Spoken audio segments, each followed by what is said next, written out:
안녕하세요. 저는 대구에 사는 30대 후반의 여성입니다.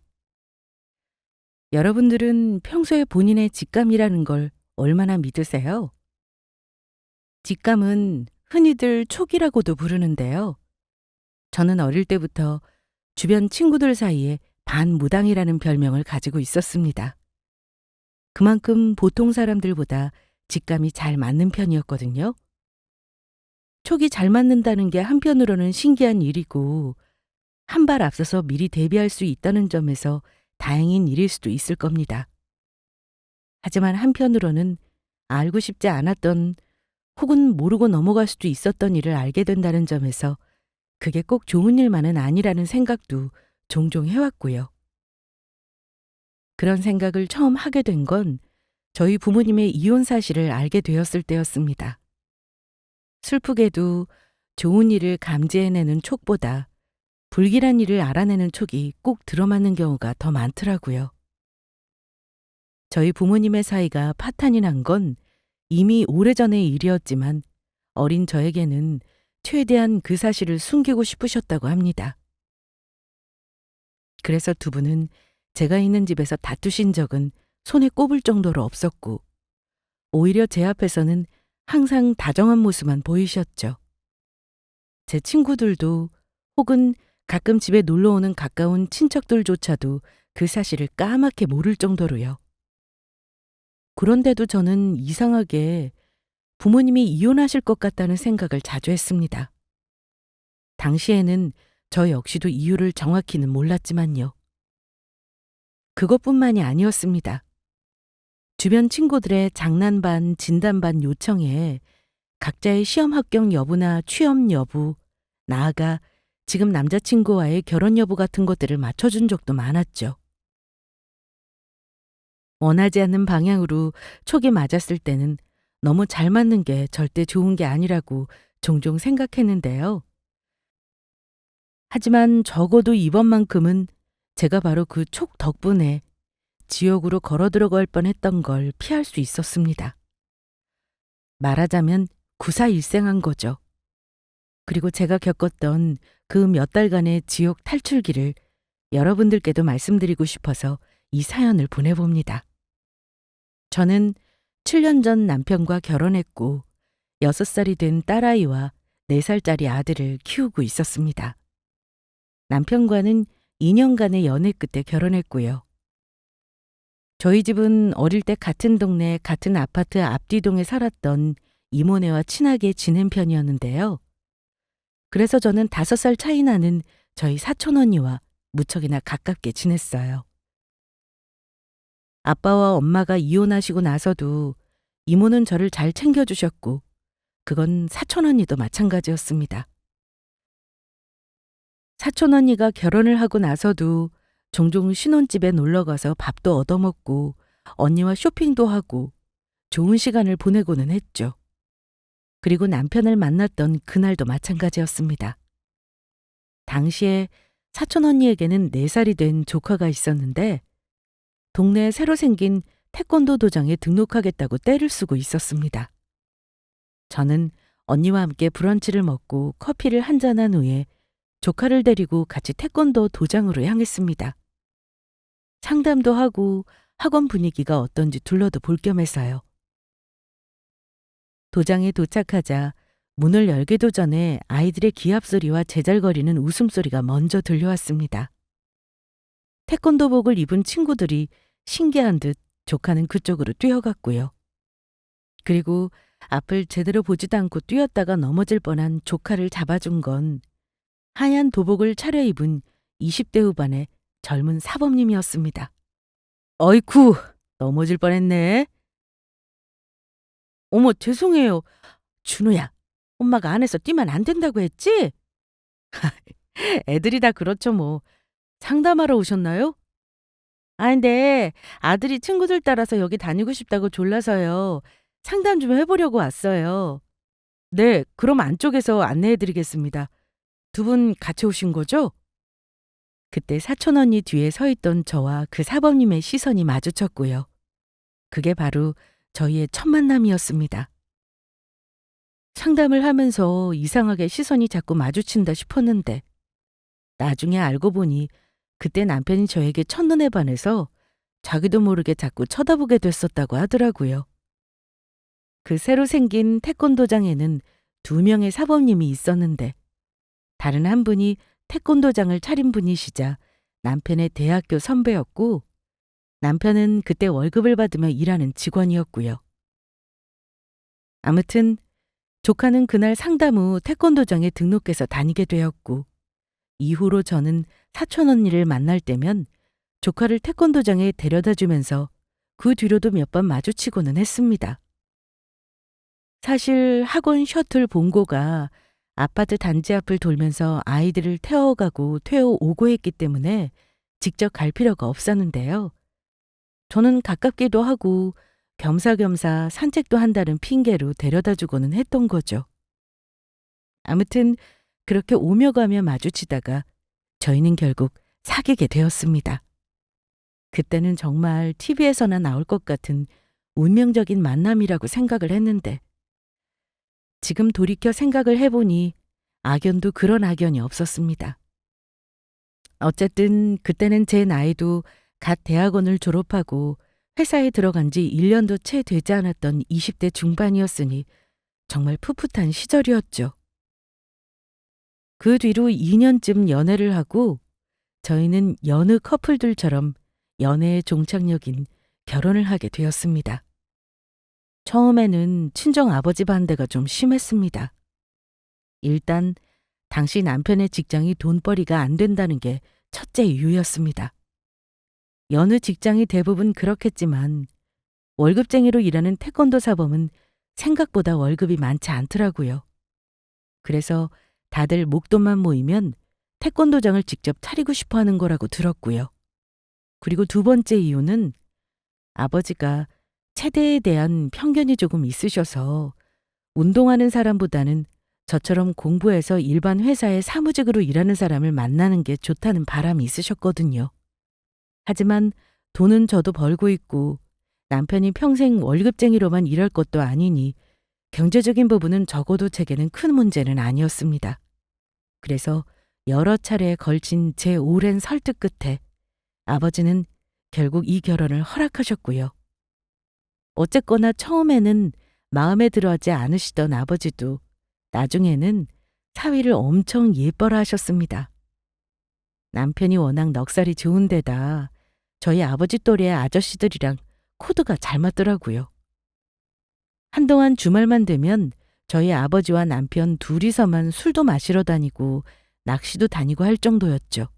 그리고 금전적인 부분은 결국 결혼 후에 저희 아버지가 남편의 태권도장을 직접 차려주시면서 해결이 됐고요. 그렇게 결혼을 하고 그 후로 아이들 2명이나 낳기까지 지금 생각해보면 세월이 얼마나 빠르게 흘렀나 싶어요. 저는 연구소의 연구원으로 일하고 있습니다. 지금까지 다니고 있는 이곳이 저의 첫 직장이었고요. 연봉은 생각보다 만족할 만큼 충분히 받고 있지만 회사 일은 소위 말하는 워라밸은 거의 없는 편입니다. 야근도 많고 평소에 읽어야 하는 논문도 많은 데다 신경 써야 할 프로젝트들이 많아서 집까지 일을 가져오기 일쑤였고요.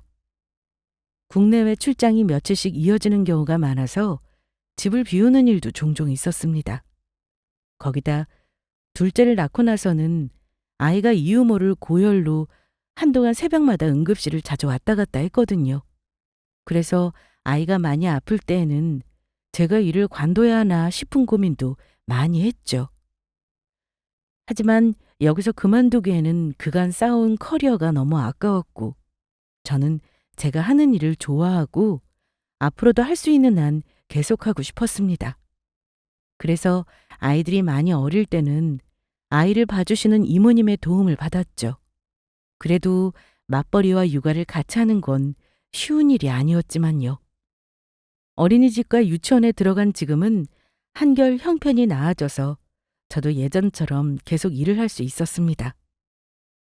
한편 저희 아버지가 태권도장을 차려준 이후로 남편의 수입은 예전보다 한결 나아졌습니다. 새로 생긴 대단지 아파트를 끼고 들어간 곳이라 위치도 상당히 좋은 곳이었죠. 물론 곧바로 경쟁 태권도장이 근처에 하나둘 더 생기긴 했지만 먼저 자리를 선점하고 영업을 시작한 덕택에 그렇게 많은 손실은 없었습니다. 그렇게 시간이 지나고 요즘은 경기가 어려워져서 너도 나도 사교육비를 줄이는 바람에 오픈 때보다는 매출이 많이 줄었지만요. 월급쟁이 사범으로 일할 때보다는 이것저것 신경 써야 할 일도 늘어나고 전적으로 책임지고 케어해야 할 아이들도 늘어났죠. 그래서 남편 역시 예전보다 훨씬 바빠진 게 사실입니다. 엄마, 아빠 언제 와? 어, 아빠 조금 있다 오실 거야. 아니면 우리 소희가 아빠한테 전화 한번 해볼래? 응, 소희가 할래. 전화를 걸어보라는 말에 신나게 제 핸드폰을 가져가서 남편에게 전화를 걸던 딸아이가 곧 시무룩한 얼굴로 제게 다시 핸드폰을 내밀더라고요. 정신없이 노트북으로 회사 일을 하고 있던 저는 얼떨결에 내미는 핸드폰을 받아들었습니다. 엄마, 아빠가 전화 안 받아. 그래? 그럼 아빠 운전 중이라서 전화 못 받으시나 보다. 집에 곧 오실 거야. 대신에 엄마랑 케이크 먼저 먹고 있을까? 싫어. 안 먹을래. 아빠랑 먹을 거야.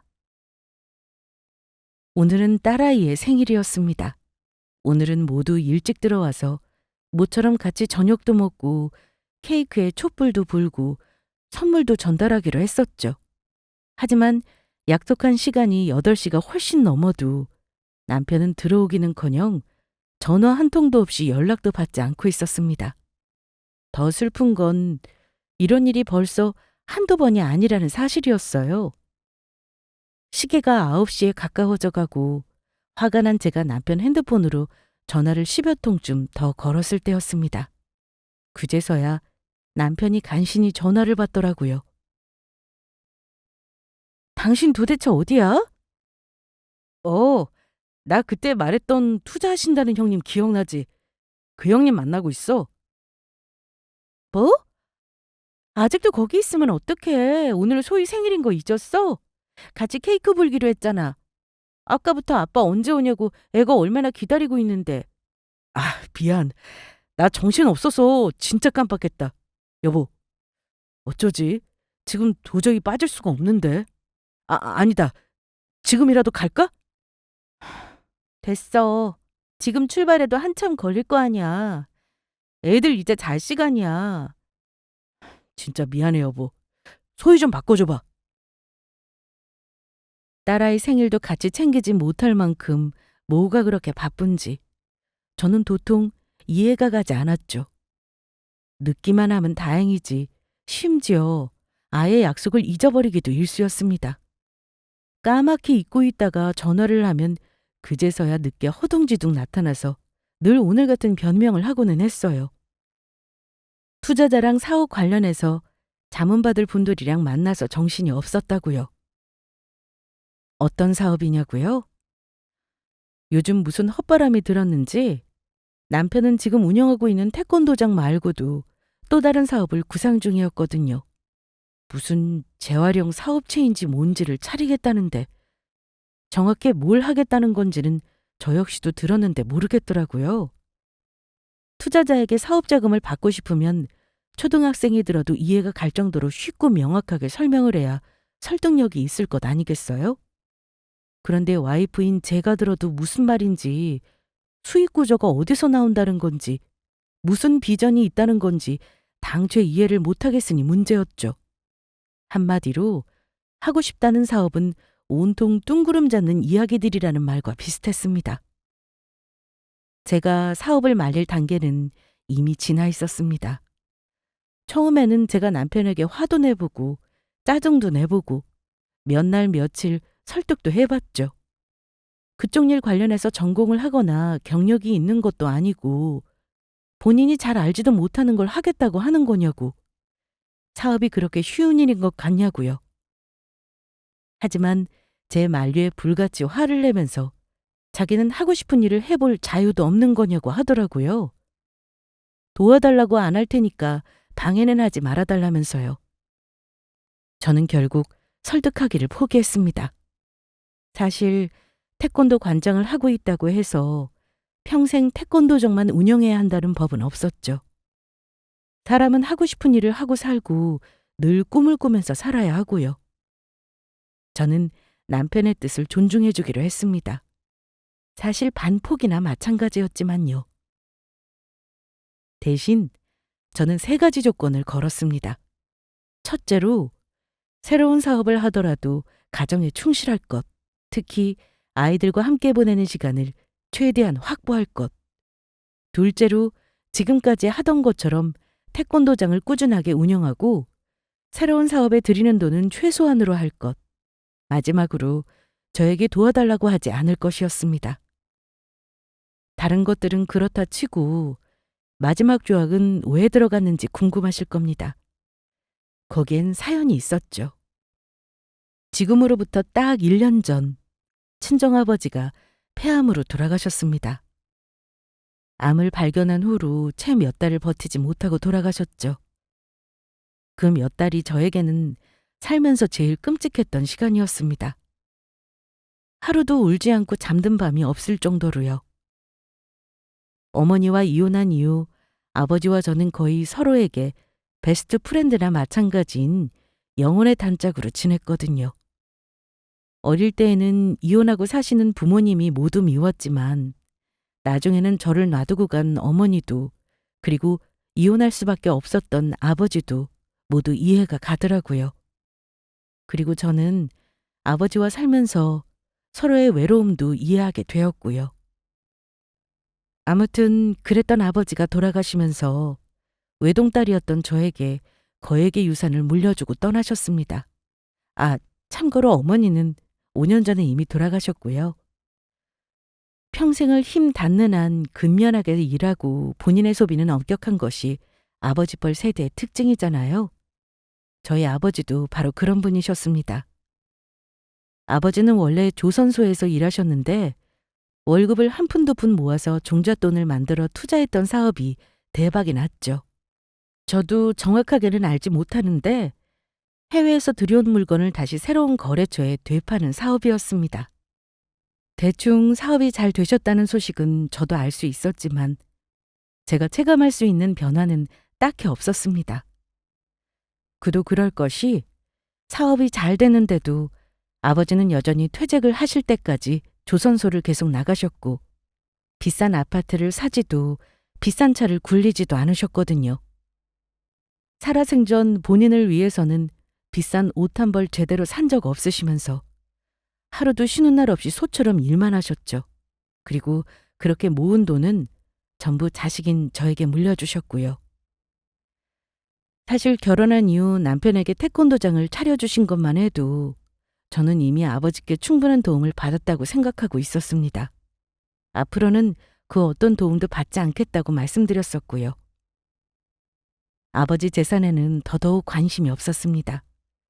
남들은 아버지가 부자면 좋은 일 아니냐, 거기다 너는 외동딸인데 부럽다고 말했었지만 저는 그렇게 생각하지 않았거든요.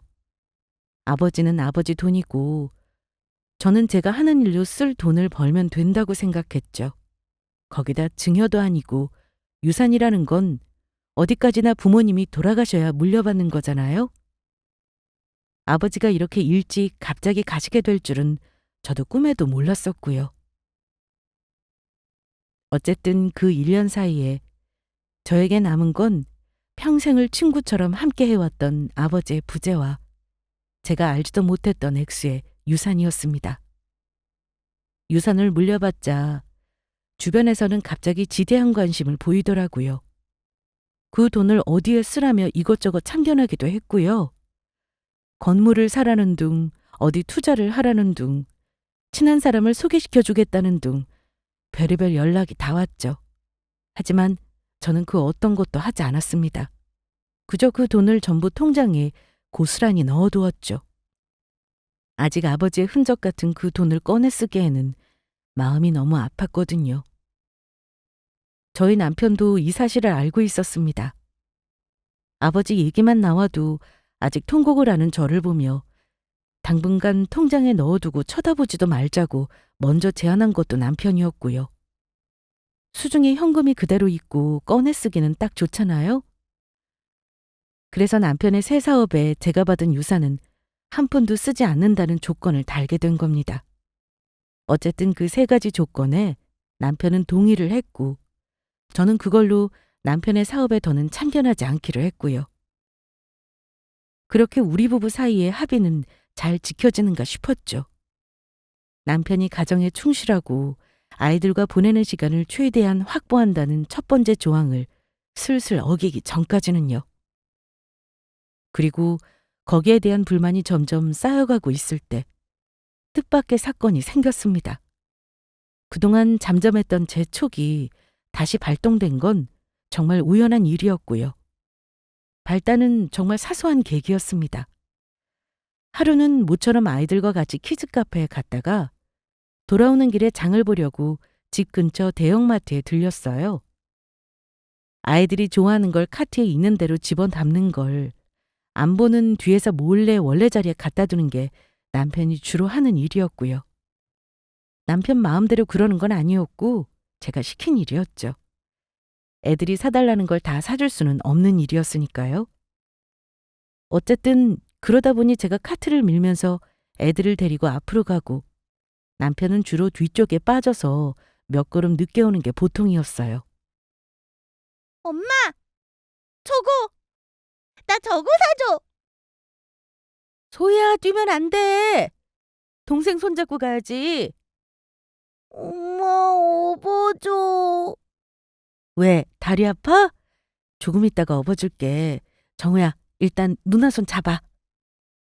그날도 아이들이 좋아하는 만화 캐릭터가 그려진 빵을 보고 딸아이는 홀린 듯 그쪽으로 달려가고 아들은 다리 아프다고 울먹거리고 있고 정말이지 정신이 하나도 없었죠. 주말이라 그런지 마트에는 사람도 너무 많아서 조금만 방심해도 카트끼리 이리저리 부딪히기 십상이었고요. 마침 핸드폰으로 회사에서 업무 전화까지 걸려오는데 도저히 받을 손이 없었습니다. 남편이 눈치껏 빠르게 애들이라도 좀 챙겼으면 좋겠는데 아까부터 어딜 갔는지 보이지가 않더라고요. 저는 급하게 뒤를 돌아보며 남편을 찾다가 일단 끊어질 것 같은 전화를 우선 받았습니다. 네. 이따 집에 들어가는 대로 메일 보내드리겠습니다. 감사합니다.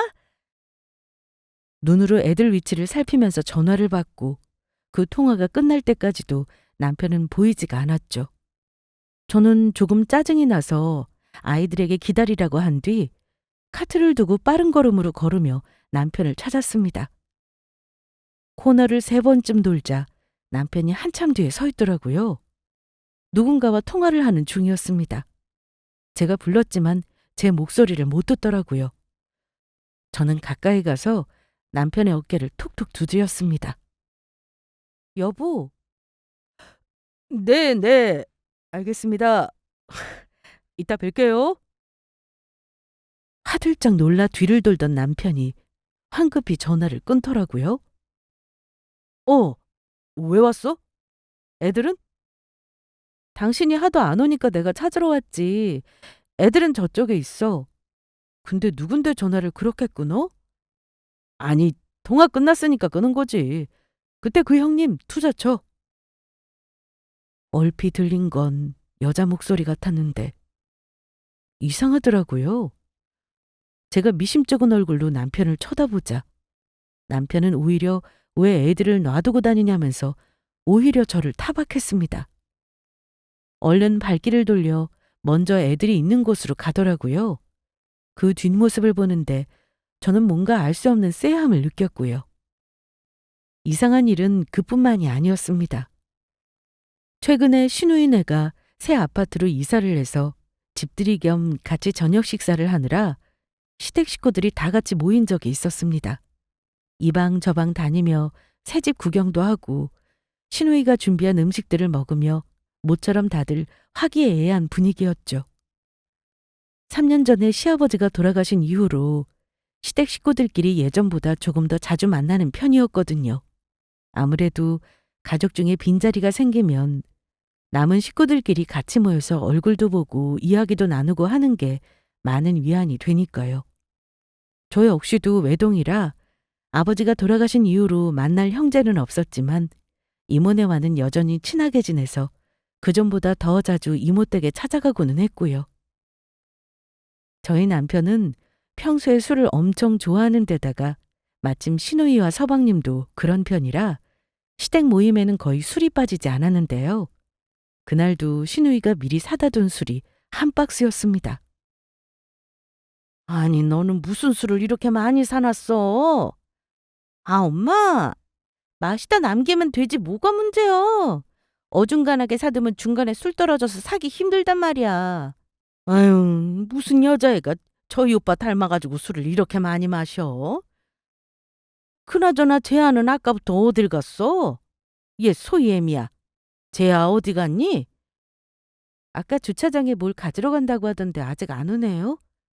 전화해서 빨리 오라 그래라. 음식 식겠다.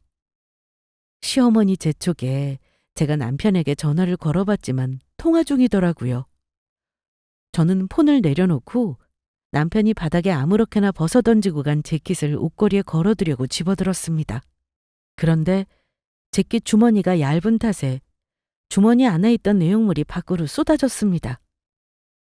남편이 피우는 전자담배 기계와 구겨진 영수증 몇 장, 그리고 처음 보는 핸드크림이었죠. 평소에 남편은 인위적인 향을 싫고 귀찮다면서 제가 사주는 핸드크림도 생전 바른 적이 없었거든요. 한겨울에 손이 닿트도록 다니면서도 먼저 뭘 바르는 걸 본 적이 없었죠. 그런데 제가 사준 적도 없는 핸드크림이라뇨. 그것도 진한 향이었어요. 절대 남편의 취향이 아니었고요. 저는 그때 뭔가 이상하다는 걸 느꼈습니다. 그날 집에 돌아오고 나서 저는 이상하게 심장이 자꾸 쿵쾅거리는 걸 느꼈습니다. 고작 몇 가지 정황 증거만으로 남편을 의심한다는 게 말이 되지 않는다고 생각하면서도 자꾸 불길한 느낌을 지울 수가 없었어요. 더 무서운 건 한번 피어나기 시작한 의심은 끝까지 가서 확인을 해봐야 사그러들 수 있다는 점이었습니다. 일단 의심이 시작된 이상 이대로 참고 넘길 수는 없었고요. 그 다음 날부터 저는 제 불안감의 실체를 확인하기 위해 미친 듯이 집을 뒤졌습니다. 평소 남편이 입던 옷, 남편이 쓰는 노트북, 차량 블랙박스 등등 뒤져보지 않은 게 없었죠. 단 한 가지 비밀번호가 걸려있는 남편의 핸드폰을 제외하고는요. 하지만 도무지 제가 열어볼 방법이 없었습니다. 연애할 때부터 사생활은 중요하다면서 핸드폰 비밀번호만큼은 절대 알려주지 않았었거든요. 아무리 찾아도 증거가 없으니 이쯤에서 멈춰야 되나 싶기도 했죠. 하지만 신경을 쓰기 시작하니 그전에는 보이지 않았던 남편의 모든 일거수일투족이 다 수상쩍었습니다. 사업인지 뭔지 시작한다고 한 이후로 유난히 늦게 들어오는 날이 많아졌고 전화를 몇 시간씩 안 받는 것도 예사였고요. 특히 그 투자처라는 형님을 만나고 오기만 하면 남편의 옷에서 진한 향수 냄새가 진동을 했죠. 한시도 핸드폰을 손에서 내려놓지 않았고 심지어 화장실에 들어갈 때도 가지고 들어가더라고요. 이쯤 되니 의심으로 정신병마저 올 것 같은 느낌이 들었습니다. 남편이 조금만 늦게 들어와도 핸드폰에 짧은 진동만 울려도 딱 봐도 자기 취향이 아닌 것 같은 물건을 사오기라도 하는 날이면 참을 수 없는 화가 치밀어 오르더라고요. 도저히 이걸 파헤치지 않고서는 더 이상 이대로 이 결혼 생활을 유지하기가 힘들 것 같다는 결론이 들었습니다. 결국 저는 흥신소를 생각했습니다. 그리고 흥신소를 가기 전에 정말 마지막 방편으로 연기를 시작하기로 했죠. 남편의 본심을 알 수 있을 연기를요. 나 난소암 말기래. 뭐? 방금 뭐라고 했어? 저번에 병원 간다고 했잖아. 건강검진 결과 상담하러. 그때 의사가 그러더라고. 조금 이상한 게 보여서 검사 더 해보자고. 그게 무슨 소리야? 암이라고? 저는 남편에게 제가 암에 걸렸다고 거짓말을 했습니다. 다소 극단적이기는 하지만 이 정도 상황은 되어야 남편이 본심을 드러낼 것 같다는 생각이 들었거든요. 바람을 피우는 남자들은 정작 와이프와의 이혼 생각은 없는 경우가 대부분이기 때문에 마지막에 마지막 상황이 닥쳐오기 전까지는 절대 외도 사실을 인정하지 않는다고도 들었고요. 그래서 진실을 알려면 당장 제가 죽는다는 얘기 정도는 되어야 할 것 같았죠. 그리고 만약 남편의 외도가 사실이 아니고 그저 저의 착각에 불과했다면 저는 남편에게 사실을 털어놓고 진심으로 사죄할 생각이었습니다.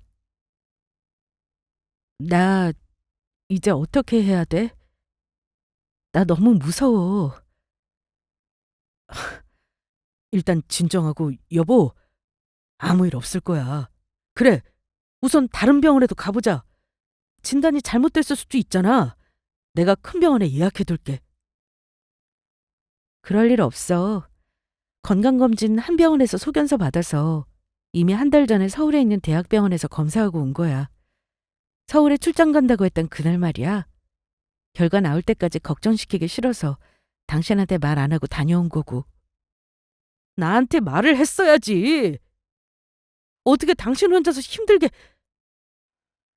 아니야, 괜찮아. 소영아, 난소암 그거 아무것도 아니야. 주변에 완치된 사람도 많아.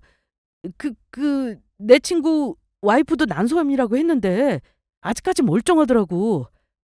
일단 병원에 같이 가보자. 걱정하지 마. 어? 알았지? 암에 걸렸다는 제 말에 남편은 한동안 말을 잇지 못하며 정말 큰 충격을 받은 듯 했습니다. 제가 혼자서 병원을 다녀왔다는 말에는 가슴 아파했고요. 하지만 제가 아프다는 사실에 곧 저를 다독여 주었습니다. 눈물까지 뚝뚝 흘리면서요. 저보다 더 힘들어하는 모습이었죠.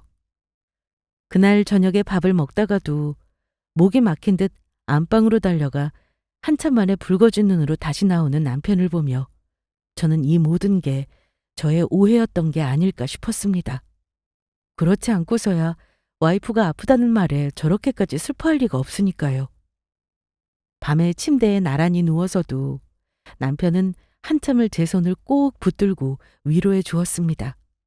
요즘 의학이 얼마나 발달했는데 암 그런 거 아무것도 아니다. 대부분은 이런 얘기들이었죠. 저희는 밤새 그런 얘기를 하다가 잠이 들었습니다. 여보, 이게 다 뭐야? 내가 인터넷에 찾아봤는데 이렇게 먹는 식단이 암 환자들 몸에 좋대. 밥이 제일 중요하다잖아. 치료할 거 생각하면 앞으로 체력이 더 중요하고 그러니까 내가 앞으로 이렇게 매일매일 차려줄게. 뭐야, 언제 이런 것까지 찾아봤어? 감동이다. 고마워. 감동은 무슨 와이프 아프다는데 당연히 남편이 해야 할 일이지. 어서 먹기나 해. 이튿날 아침에도 눈을 뜨자마자 거실에 나가서 본 건 남편이 차려둔 건강식 밥상이었습니다. 원래 남편은 요리를 잘하는 편이라 연애할 때나 신혼 초에는 종종 저에게 이렇게 아침을 차려주곤 했었거든요. 아이가 태어나고 나서는 제가 아이 밥을 챙기느라 거의 제 전담이 되었지만요. 그래도 아이 이유식만 챙기고 저희 부부는 빵이나 시리얼을 먹으며 출근하고는 했는데 오늘은 남편이 잡곡밥에다 냉장고에 있는 채소들로 건강한 음식을 만들어뒀더라고요. 진심으로 저를 걱정하는 남편의 눈빛을 보며 저는 제가 실수한 게 아닐까 하는 생각이 점점 깊어졌습니다. 정말 그런 거라면 사태가 더 커지기 전에 얼른 사실을 고백하고 일을 바로잡아야 했으니까요. 사실은 당신을 떠보려고 거짓말을 했다. 이 말을 어떻게 해야 할지 고민스러웠습니다. 아침을 먹고 제 회사까지 운전해서 저를 태워다 주는 남편을 보며 조만간 고백을 해야겠다는 결심을 하던 참이었습니다. 그리고 그 결심은 하루를 넘기지 못했죠. 왜냐하면 그날 밤 제가 상상도 못했던 일이 터졌거든요. 퇴근하고 왔더니 남편도 일찍 들어와 있더라고요. 힘들 테니까 저는 아무것도 하지 말라면서 저녁도 본인이 하겠다고 했고요. 집을 둘러보니 청소까지 싹 끝내놨더라고요. 감동적이었습니다. 집에 돌아와 저녁을 먹고 모처럼 내 가족의 오붓한 시간도 보냈죠. 아이들이 특히 좋아했습니다.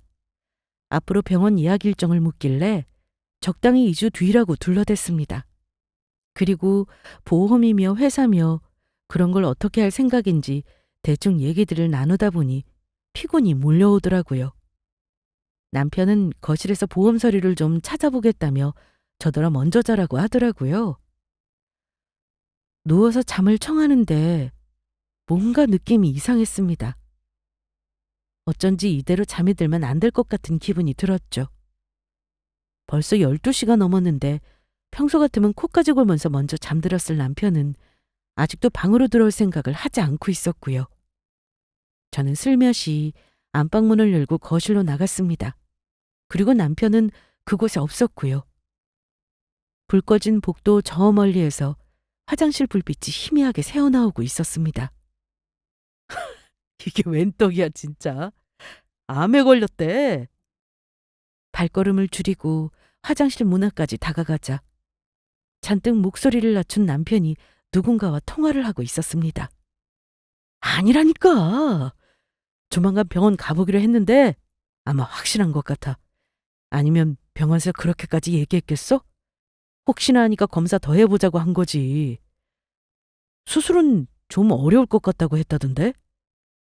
2주 뒤에 가면 일단 저번에 해둔 검사 결과 보고 바로 항암을 할지 말지 그런 거 결정할 것 같아. 이름은 나오지 않았지만 남편이 지칭하는 대상은 분명 저였습니다. 제가 말했던 내용을 앵무새처럼 그대로 누군가에게 읊고 있었거든요. 핸드폰 너머의 목소리도 여자 같았고요. 남편은 그새를 못 참고 이 새벽에 상간녀와 통화를 하고 있었던 겁니다. 의심은 하고 있었지만 막상 직접 듣고 있자니 저는 정말 피가 거꾸로 솟는 것 같았습니다. 아이고, 걱정 마. 찾아보니까 난소암 알기면 생존율이 10%고 많아야 20%래. 재발도 잘 되는 병이라고 하고 소영이 평소에 건강 챙긴다고 운동을 좀 열심히 해댔어? 겨울에 남들 다 걸리는 감기 같은 것도 한 번 안 걸리는 건강 체질이었잖아. 오죽했으면 나보다도 더 튼튼해 보였다니까. 그동안 아픈 적도 없었는데 얘가 암에 걸릴 줄 누가 알았겠어. 진짜 하늘이 도왔나. 아직도 신기해서 기분이 얼떨떨하네. 무엇보다 견딜 수 없었던 건 남편의 기쁨에 찬 목소리였습니다. 남편이 내뱉는 말들은 그보다 더 끔찍했고요. 저는 온몸에 소름이 돋았습니다. 도대체 언제부터였을까요?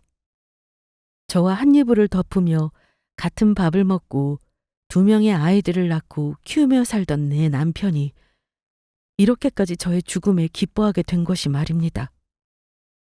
최근에 워낙 바빠 예전만큼 관계가 좋은 것은 아니었지만 그래도 저희 부부는 특별히 다툰 적도 없고 기억날 만한 불화도 없었는데 말이에요.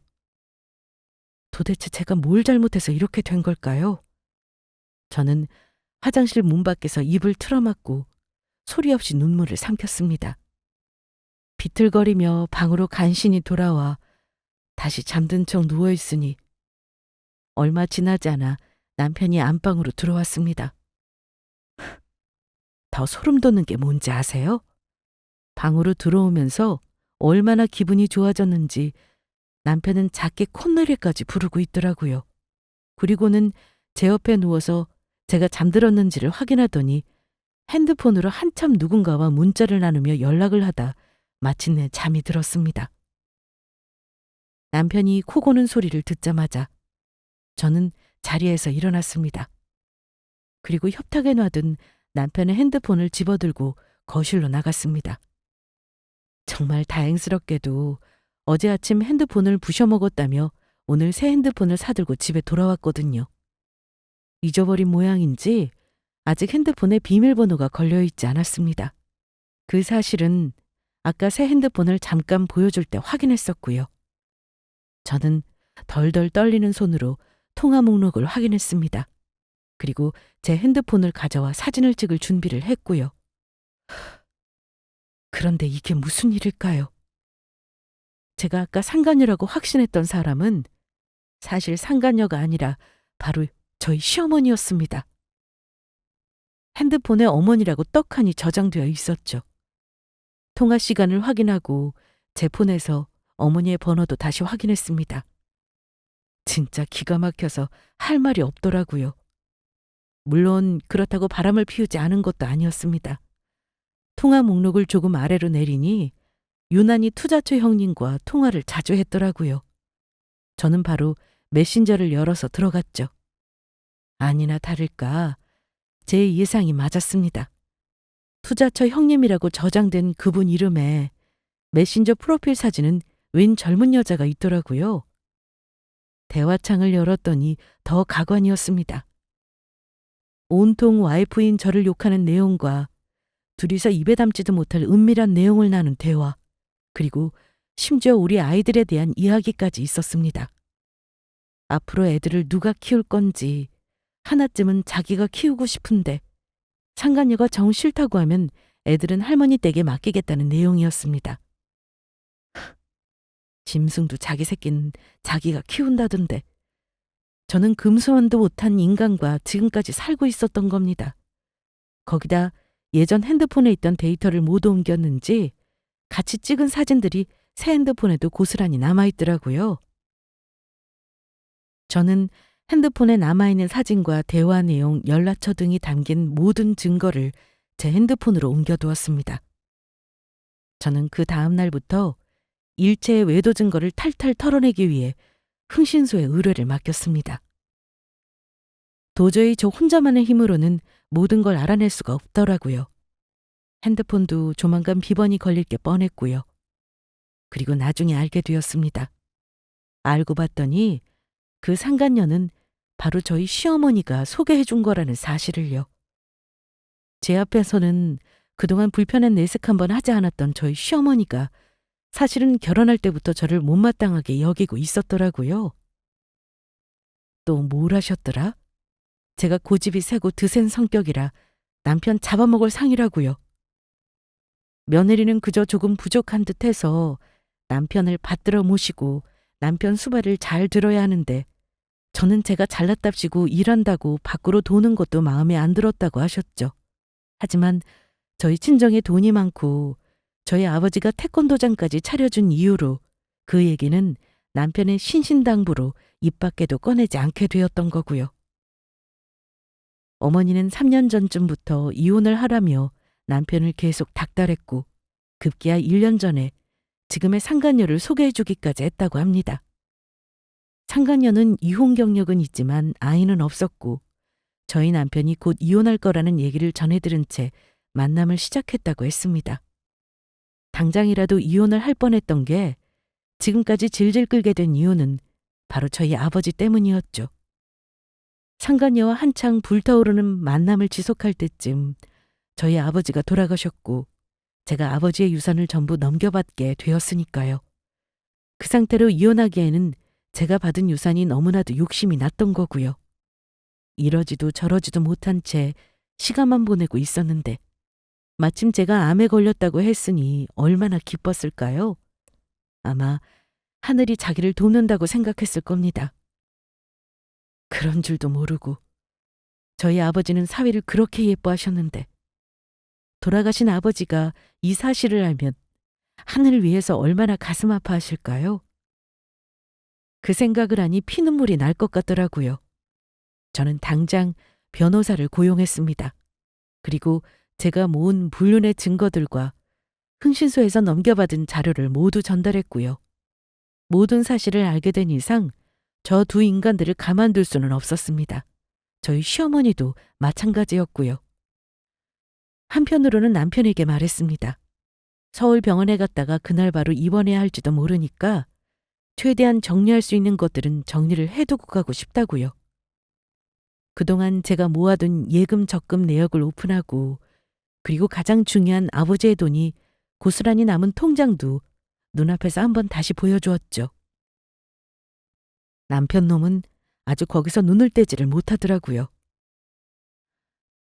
생각해보니까 그동안 당신 하고 싶다는 일도 못하게 하고 내가 미안했어. 혹시라도 나 죽으면 앞으로 이 돈으로 당신 사업하고 하고 싶었던 것들 해. 왜 그런 말을 해? 당신이 죽긴 왜 죽어? 혹시 해서 하는 말이야. 사람 일 모르는 거니까. 그런 말 앞으로는 다시는 하지 마라. 당신 절대 안 죽어. 내가 어떻게든 살릴 거야. 그리고 나 그 돈 하나도 필요 없어. 난 그냥 당신만 있으면 돼.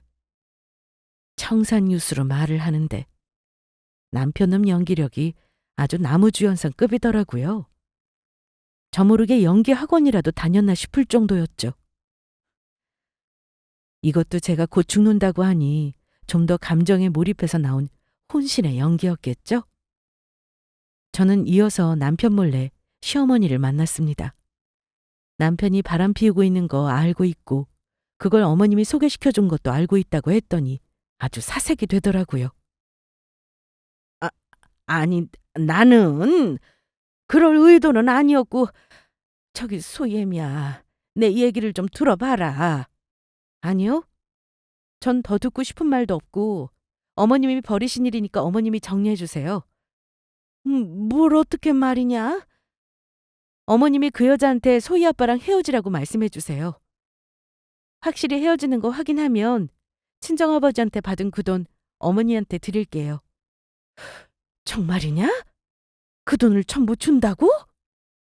저희 아버지한테 받은 돈을 드리겠다고 했더니 아주 화색이 돌더라고요.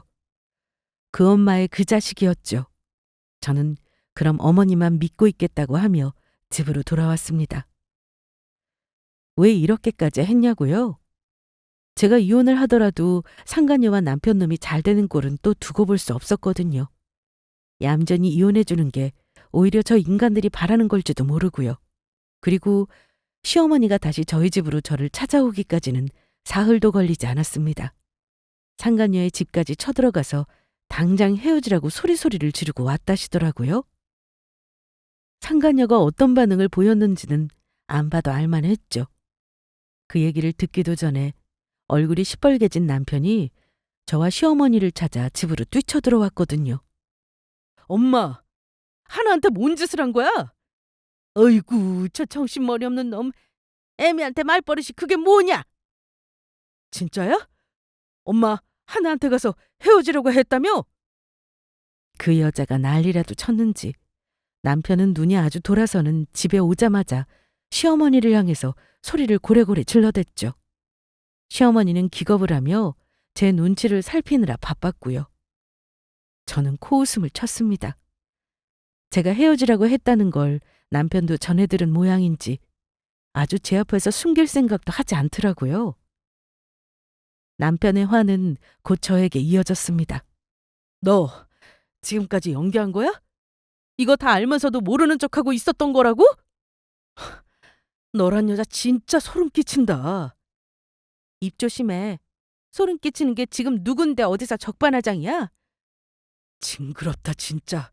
야, 너랑은 하루도 더 못 살겠다. 그냥 이혼해. 그래, 이혼해. 여기 도장만 찍으면 돼. 뭐? 제가 내민 이혼 서류를 보며 남편 놈은 소스라치게 놀라더라고요. 설마 하니 애도 둘이나 있고 말기암인 제가 진짜 이혼하자고 말할 줄은 몰랐던 모양이에요. 야, 너 허세 떨지 마. 너 이제 돌봐줄 가족도 없어. 암 걸렸는데 남편도 없이 혼자 수술하고 혼자 셀프로 간병할 거야? 남자들 바람 피우는 거 그거 한 번씩 다 하는 거야. 네 친구 남편들도 다 그런다고. 이딴 걸로 이혼이 말이 돼? 네가 가지고 있는 무게란 게 고작 그거야? 그래서 나 혼자 죽어갈까 봐 그게 무서워서 너 같은 쓰레기랑 이혼 못할 거라고 생각했어? 착각이 대단하시네. 도장 찍을 생각 없는 것 같으니까 소송으로 가자. 아, 상간녀 소송도 같이 걸어줄게. 그때 마침 벨이 울리고 문 밖에 사촌 언니와 형부가 도착했습니다. 남편이 혹시라도 돌발 행동을 할까 봐 제가 미리 와달라고 부탁했었거든요. 남편은 운동을 한 사람이고 요즘은 안전이별하기에도 힘든 세상이니까요. 싸늘한 얼굴에 사촌 언니와 화난 형부까지 집에 들이닥치자 남편은 시뻘개진 얼굴로 제게 손가락질을 해댔습니다. 야, 너 진짜 미쳤어? 정말 이혼하자고? 네 지금 몸 상태를 생각해. 당장 병원에 들어가도 모자랄 판에 이혼 소송을 하자고? 법정에 나올 수나 있겠어? 지금까지 뭐 들었어? 난 벌써 변호사 선임했으니까 그런 걱정은 마. 애들은 당연히 내가 데려갈 거고 아마 네가 받을 돈은 한 푼도 없을 거야. 네 꼬라지 보기 싫으니까 이 집에서는 일단 내가 나갈게. 참고로 나 암 안 걸렸어. 뭐? 그게 무슨 소리냐? 암이 아니라니? 네가 어떻게 나오나 보려고 연기한 거라고. 그런데 어떻게 이틀을 못 참더라 너는? 네 그 종이보다도 얇은 인내심 덕분에 진실을 알게 됐지 뭐야? 그제서야 남편은 모든 사실을 눈치챘고 제 화를 못 이겨 물건을 바닥에 집어던지기 시작했습니다. 형부가 저와 그 사이를 막아섰고요. 사촌 언니는 끔찍한 걸 봤다는 눈으로 미리 싸둔 제 짐을 들고 밖으로 향했습니다. 나가려는 저를 뒤에서 붙잡은 건 시어머니였죠. 이혼은 이혼이고 자기는 약속을 지켰으니 말했던 돈은 달라면서요. 저는 그때 인간의 바닥이 어딘지를 확인했습니다. 그 뒤로 모든 게 다 잘 흘러갔습니다. 이혼 소송에서 승소해서 위자료와 양육비를 받아낸 건 말할 것도 없었고요. 저희 아버지 재산은 당연히 제가 상속으로 받은 투규 재산이라 애초부터 재산 분할의 대상에 해당하지 않았습니다. 나중에 건너 알게 된 소식에 따르면 상간녀와 남편은 그 길로 바로 헤어졌다고 하더라고요. 남편 놈은 그 일로 앙심을 품고 시어머니에게 난리를 친 건 말할 것도 없었고요. 저는 상간녀에게서도 마찬가지로 위자료를 받아냈습니다. 모두 제가 원하던 대로 이루어졌죠. 저는 사촌 언니의 집에 조금 머물다가 이혼 소송이 끝난 뒤 아이들과 함께 새로운 아파트를 구해 그리로 이사를 했습니다. 사촌 언니네와 그리 멀지 않은 곳이었죠. 그리고 얼마 전에는 회사에서 복지로 나오는 건강검진을 받았습니다. 당연히 아무 이상 없이 깨끗했고요. 이제 저 혼자 아이들을 끝까지 책임져야 하니까 무엇보다 제가 건강한 게 제일 중요하겠다 싶더라고요. 참, 아버지의 유산은 아직도 고스란히 제 통장에 남아 있습니다. 저 인간이 양육비를 제대로 줄지 안 줄지 확신할 수 없으니 앞으로 이 돈으로 아이들의 학비도 내고 무슨 일이 있으면 비상금으로 쓸 생각입니다. 딸아이는 벌써 눈치가 빨라져서 이제 태권도복을 입은 친구들을 보면 일부러 다른 곳으로 가자며 제 손을 잡아 끌더라고요. 아빠가 없어지게 된 아이들에게는 조금 미안하기도 합니다.